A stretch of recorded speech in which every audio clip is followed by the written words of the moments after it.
We're working on a 2004 Honda CRF250R. The customer's complaint is that when the bike is not running and you pull in the clutch while it's in first gear, that the back wheel won't move. So what are we looking at first here? What we're going to look at is we're going to pull these clutches out and we're going to check out the friction plates and the steels and see what they look like. So I kind of already have the bolts out. I got one in here just holding it. So they're 8mm, and if you got, you know, some air tools or some little electrical tools, that helps. I also did pull the springs out. They are 10mm, and you can take them out. I do everything in cross pattern, but I mean, Take them out and cross yeah, pattern? I do everything. Put them in, take them out, and cross. It's just my thing. And so those are out. And you gotta be very careful when you're pulling this out. You gotta watch, because right here you got a washer and a couple other little pieces of bearing. You gotta make sure, I just leave that in there.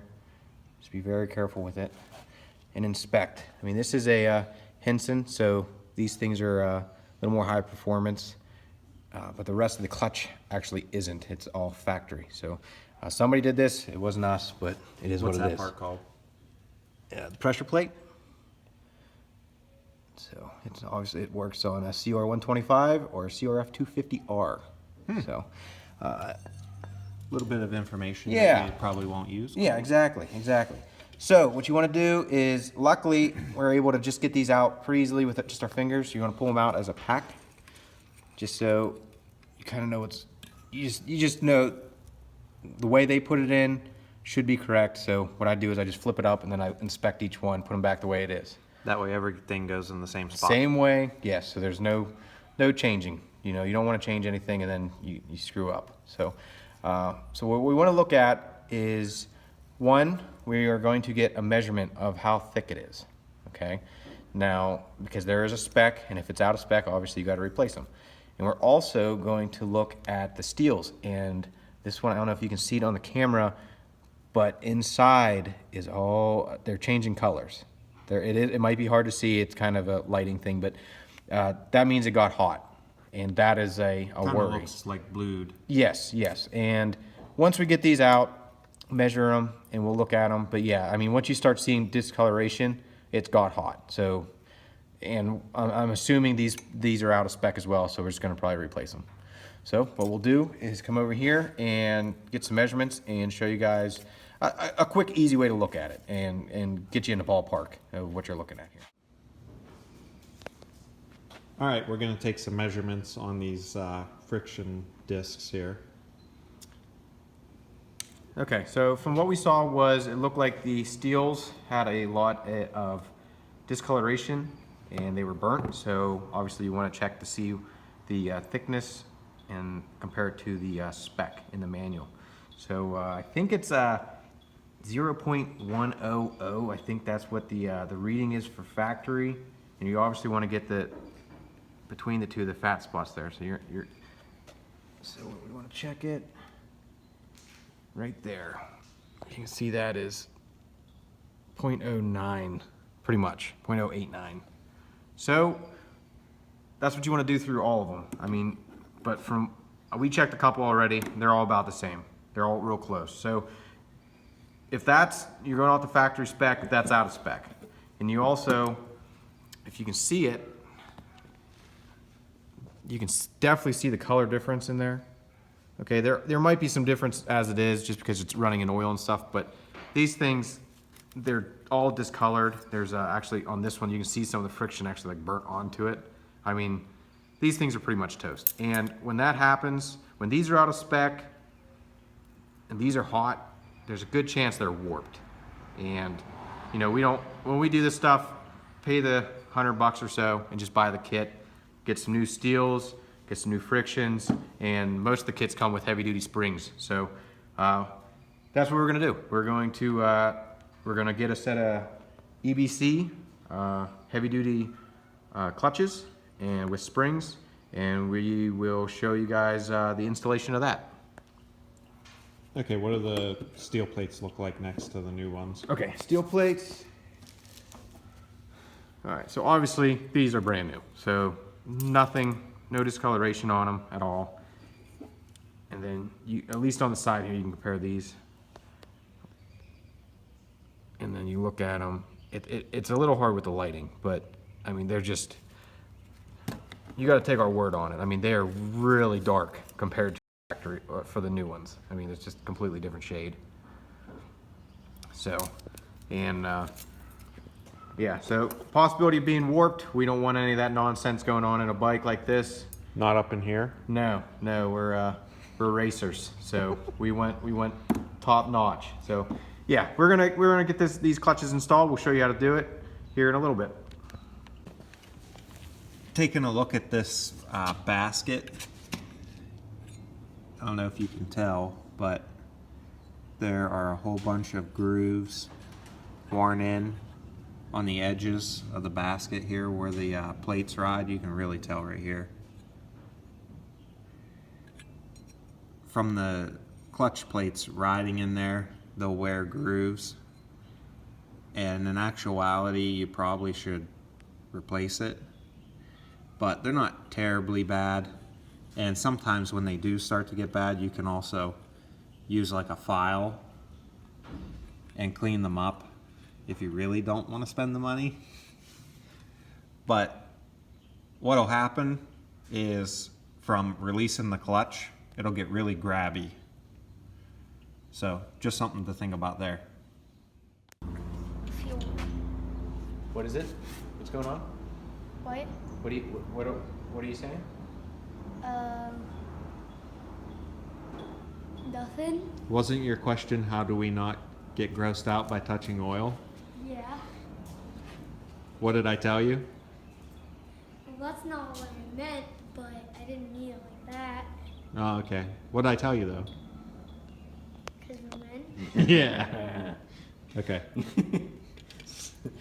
Oh my. All right, what are we doing? All right, what we're doing here, back to the subjects here.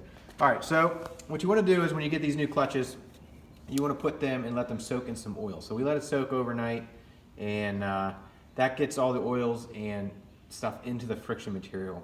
So you're not putting anything in dry. You don't want to do that. So just if you get a set, like I said, put in some oil. This bike, it's separated. I mean, most people already know that, but it's got tranny fluid in one, and then you got your engine oil in the other. So we're actually letting it sit in the transmission fluid, the Honda stuff, and yeah, so we're gonna put everything back together. So what you wanna do is you wanna put friction in first, friction, steel, friction, steel. You're gonna do that the whole way back out, and you wanna make sure that you look at the plates, and if there's any difference, some of them have a rounded edge. These seem to be pretty much, yeah, there it is. Okay, so you can put them in either way, but you gotta make sure you put them all in the same way. So that's the game plan. So what we're gonna do is, again, friction, steel, friction, steel.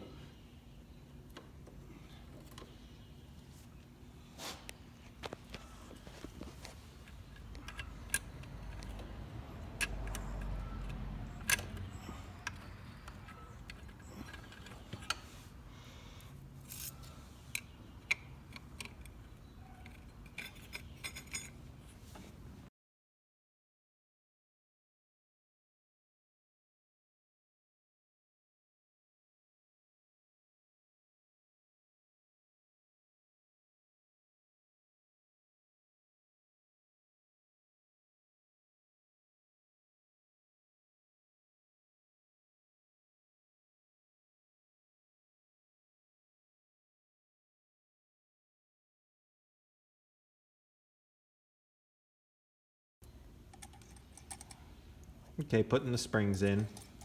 These are the new springs. Again, you can see we went the EBC. They're a little more expensive. I mean, there's other kits, Barnett and stuff like that. But there's also Tusk, which nothing wrong with them, I guess, but I've not had any good luck with those. I've had real good luck with EBC, so we keep going with them. And another thing is you gotta watch. Like when we got this bike, we took all these apart. They had a ton of Loctite on these, and the threads were all dirty. So I cleaned everything out. and made sure the threads are clean. That's just keep an eye on that, guys. Like, Would you clean them out with like a tap? yeah, yep, I took a tap, cleaned them out, made sure everything's nice and clean, because you're technically, as everybody knows, you're supposed to torque. Like any bolt on this motor, bike, period, you're supposed to have a torque spec. Well, it's coming from us, it's more of a, you do it a few times, you kind of figure it out, but these are very fragile. With being the heat and all that, with metals, that happens. And if you actually torque these to torque spec, there's a possibility you'll break one. And then you got to replace the whole basket and everything. It's a pain. So what we do is use your hand. If you get used to it, you kind of feel for the torque. And I use the German torque spec. Do you know the German torque is it spec? like tight or something like that? No, What is it's it? called good and tight. Good and tight. That's right. That's right. Good and tight. There you go. Yeah, so and again, that's the way we do it. If you want to go factory, the manual is going to say, hey, here's a torque spec. I don't remember the exact number, but When you're talking about moving parts, it's probably best to torque them to what they're supposed to be. yes. But I don't know.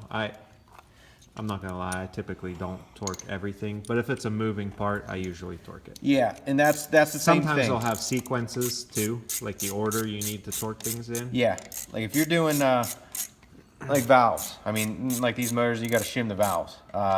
Obviously, you got to do everything by the book. And again, on this motor, when we had it apart, that wasn't the case. The people that had it before me, they did the work. They put Loctite in it. Don't do that. Motor parts, you don't put Loctite in there unless it specifies that. I mean, you just don't do that. So again, what you can see what I'm doing. You crisscross it, star pattern. Some people don't. Some people just zip them on, even with a gun. They zip them on and then hand tight them. But I don't know. I'm weird. I like doing it this way. I've always done it this way. And Yeah, you are weird. yeah, I know. Something less important like your axle nuts, you don't need to torque those. No. Finger tight. Finger tight. You're fine. You're fine with that. And hit a big 60-foot triple and be done with it. Yeah. Yeah, and again, like we showed you earlier, these are heavy-duty springs. That's going to make, it should make, being their EBC friction plates and everything too, this should last longer. I mean, it even says here, 15% stronger than original parts. Oh, well, if it's on the package, I know, it it's has to be legit. true. It's true. Yeah, exactly. So this is in neutral. So obviously it moves fine. Everything's back in. We got all the oils in. So the first gear, boom, forward and reverse.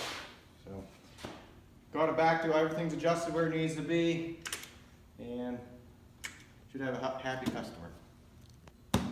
Hopefully.